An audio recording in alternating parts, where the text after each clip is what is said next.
ហើយអ្វីចូលឆ្នាំចិនត្រូវប្រើនឹងសែនពកចូលឆ្នាំចិនគឺជាបុណ្យប្រពៃណីដ៏សំខាន់មួយដែលមានប្រវត្តិសាស្ត្រយូរអង្វែងជាងពាន់ឆ្នាំវាមិនត្រឹមតែជាពេលវេលានៃការប្រារព្ធពិធីប៉ុណ្ណោះទេតែ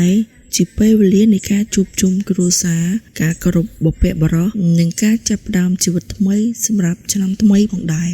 នៅពេលចូលឆ្នាំចិនមកដល់យើងអាចមើលឃើញពណ៌ក្រហមគ្រប់ទីកន្លែងចាប់ពីការតុបតែងផ្ទះទ្វារបង្អួចពិលភ្លើងក្រដាសសែនអាំងប៉ាវសម្លៀកបំពាក់រហូតដល់គ្រឿងតុបតែងតាមផ្លូវ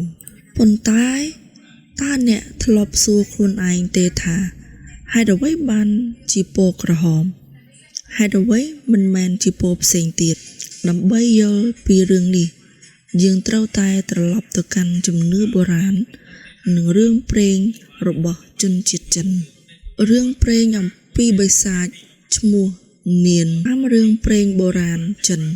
មានបិសាចមួយឈ្មោះថានានវាជាបិសាចមួយដ៏គួរឲ្យខ្លាចដែលតែងតែចេញមកជារៀងរាល់ចុងឆ្នាំ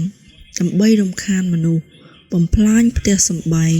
និងធ្វើឲ្យមនុស្សរស់នៅដោយការភ័យខ្លាចប្រជាជននៅសម័យនោះបានរកឃើញថាបិសាចនានមានអ្វីដែលវាខ្លាច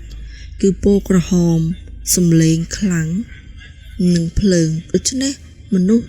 បានចាប់ផ្ដើមយកក្រណាត់ពណ៌ក្រហមក្រដាសពណ៌ក្រហមមកបិទលើទ្វារនិងជញ្ជាំងបំភ្លឺភ្លើងបាញ់ផ្ទុះនិងបង្កសំឡេងខ្លាំងហើយជំនឿនេះបាននិយាយថាបិសាចនាននោះបាននិយាយថាបិសាចនានបានភ័យខ្លាចនិងបានរត់គេចបាត់ទៅចាប់ពីពេលនោះមកពណ៌ក្រហមคล้ายទៅជានិមិត្តរូបនៃការបណ្ដេញនៃអំពើអាក្រក់ការពារនិងសុវត្ថិភាពតន័យពណ៌ក្រហមក្នុងវប្បធម៌ចិនក្រៅពីរឿងព្រេងពណ៌ក្រហមក៏មានន័យជ្រាលជ្រៅក្នុងវប្បធម៌និងជំនឿចិនផងដែរពណ៌ក្រហមត្រូវបានគេជឿថាតំណាងឲ្យអំពើល្អ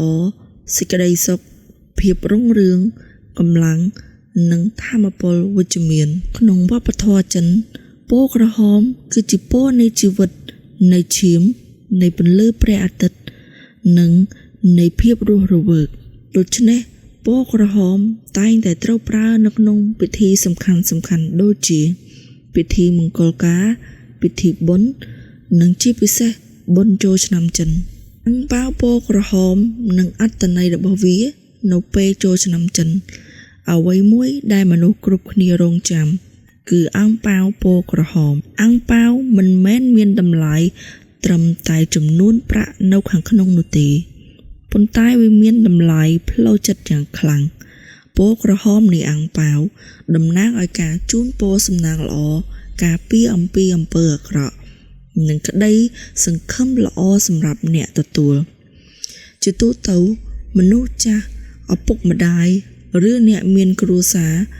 នឹងផ្ដល់អាំងប៉ាវដល់កុមារឬអ្នកនៅលីវ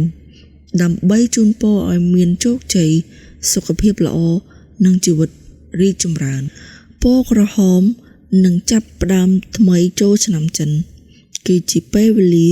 នៃការចាប់ផ្ដើមថ្មីមនុស្សជាច្រើនសម្អាតផ្ទះរៀបចំផ្ទះនិងបោះ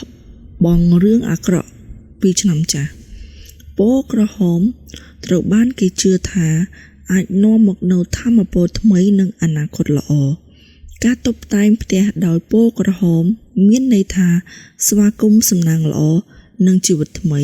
ចូលមកនៅក្នុងផ្ទះអ្វីពណ៌ក្រហមនៅតែសំខាន់ដល់សពថ្ងៃទោះបីជាពេលវេលាបានផ្លាស់ប្ដូរបច្ចេកវិទ្យាបានរីកចម្រើននិងជីវិតមនុស្សទំនើបឡើងក៏ដោយពណ៌ក្រហមនៅតែជាពណ៌សំខាន់ក្នុងបុណ្យចូលឆ្នាំវាមិនត្រឹមតែជាជំនឿបុរាណទេប៉ុន្តែជាអត្តសញ្ញាណនៃវប្បធម៌និងការគោរពប្រពៃណីពណ៌ក្រហមជាខ្សែភ្ជាប់រវាងអតីតកាលនិងបច្ចុប្បន្ននិងអនាគតនិទ្ធានសរុបមកការប្រើនិងសែនពណ៌ក្រហមក្នុងចូលឆ្នាំចិនមានន័យច្រើនវាជានិមិត្តរូបនៃការបណ្ដេញអំពើអាក្រក់សំណាងល្អសេចក្តីសុខ នឹងការចាប់ផ្ដើមថ្មី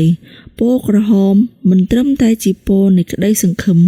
តែជាពណ៌នៃក្តីប្រាថ្នាល្អសម្រាប់ជីវិតមនុស្សសួស្តីចូលឆ្នាំចិនសូមឲ្យឆ្នាំថ្មីនាំមកនូវសុខសាន្តសំណាងល្អនិងភាពរុងរឿងដល់អ្នកទាំងអស់គ្នា